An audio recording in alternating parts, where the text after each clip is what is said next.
जरा सोचिए, न्यूयॉर्क शहर में एक 7 मंजिला आलीशान मकान, जिसके दरवाजे पर दर्जनों नकली आंखें आपको घूर रही हैं। आप अंदर जाते हैं तो हॉल के बीचों बीच एक दुल्हन का पुतला लटका हुआ है और ऑफिस में एक असली जैसा दिखने वाला भरवा बाघ बैठा है। कोने में रखी शेल्फ पर एक किताब है, लोलिता का पहला एडिशन, वही बदनाम नॉवल जिसमें एक अधेड़ उम्र का आदमी एक नाबालिग लड़की का शोषण करता है। नहीं, ये किसी हॉरर फिल्म का सेट नहीं है। ये घर था जेफरी एप्स्टीन का। और हाल ही में अमेरिकी न्याय विभाग ने एप्स्टीन से जुड़े ऐसे दस्तावेज जारी किए हैं जिसने सही मायनों में पूरी दुनिया को हिलाकर रख दिया है। देखिए, एप्स्टीन के खिलाफ जो सबूत इकट्ठे हुए थे वो कोई छोटी मोटी फाइल नहीं थी। हम बात कर रहे हैं 30 लाख से ज्यादा पन्नों की, 1,80,000 से ज्यादा तस्वीरों की और 2,000 से ज्यादा वीडियोस की। हाल ही में जो दस्तावेज सामने आए हैं वो इसी विशाल खजाने का एक छोटा सा हिस्सा है, लेकिन इसी छोटे हिस्से में दुनिया के सबसे बड़े बड़े नाम, राष्ट्रपति, प्रधानमंत्री और अरबपति, सबके नाम सामने आ गए।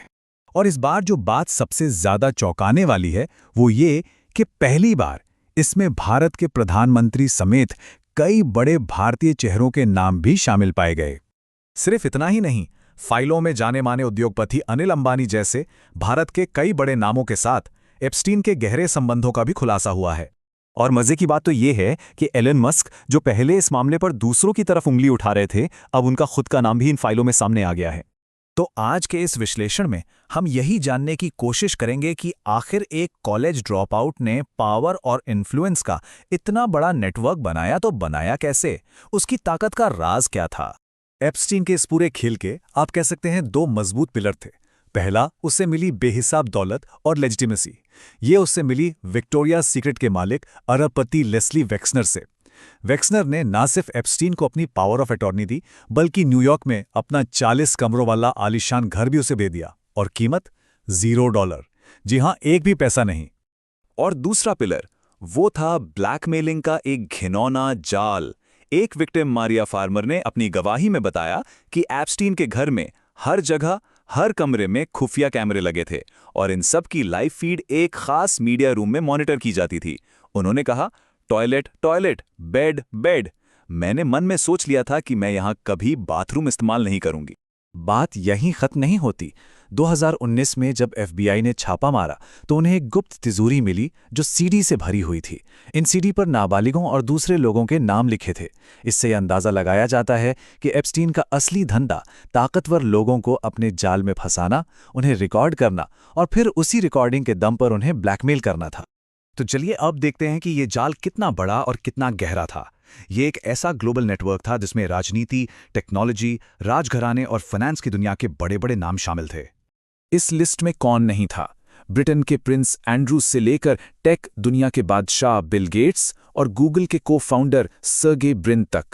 पूर्व अमेरिकी राष्ट्रपति डोनाल्ड ट्रंप का नाम तो 4,500 से ज्यादा बार आया है।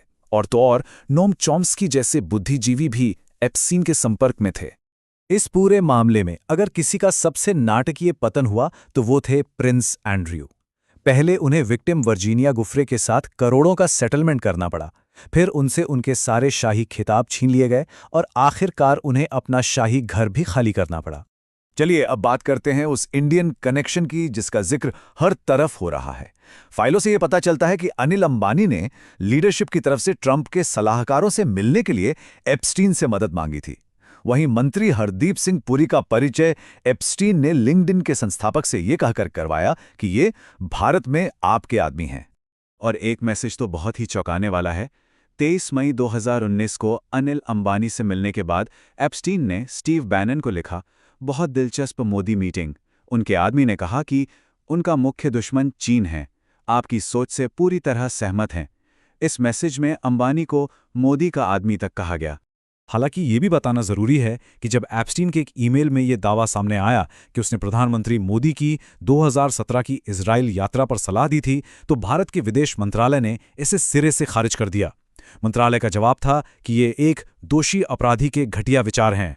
इतने सारे खुलासों के बाद भी कहानी खत्म नहीं होती, बल्कि कुछ ऐसे सवाल खड़े होते हैं जिनके जवाब शायद हमें कभी ना मिले।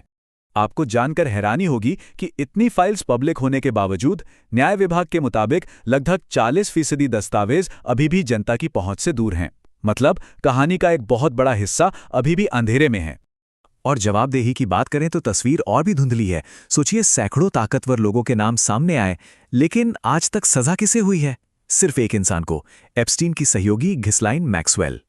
और फिर हैं वो रहस्यमयी मौतें जो इस केस को और भी ज्यादा पेचीदा बना देती हैं। खुद एप्स्टीन की जेल में मौत, जिसे सुसाइड बताया गया, उसके सहयोगी जीन ल्यूक ब्लूनेल की भी जेल में मौत, और इन सब ने मिलकर एक बड़ी साजिश की थियरी को और हवा दे दी है। ये सब हमें कुछ बहुत ही बुनियादी सवालों पर लाकर खड़ा कर देता है। पहला सवाल, एप्स्टीन के नेटवर्क में शामिल इतने सारे शक्तिशाली लोगों में से सिर्फ गिने चुने लोगों पर ही कार्रवाई क्यों हुई? दूसरा सवाल, उन 40% फाइलों में आखिर ऐसे कौन से राज छिपे हैं जिन्हें आज भी दुनिया से छुपाया जा रहा है? और सबसे बड़ा, सबसे अहम सवाल, क्या एप्स्टीन की मौत वाकई एक आत्महत्या थी या फिर ताकतवर लोगों को बचाने के लिए उसे हमेशा के लिए चुप करा दिया गया? इन सवालों के जवाब शायद हमें कभी ना मिले, लेकिन ये सवाल सत्ता के सबसे ऊंचे गलियारों में हमेशा गूंजते रहेंगे।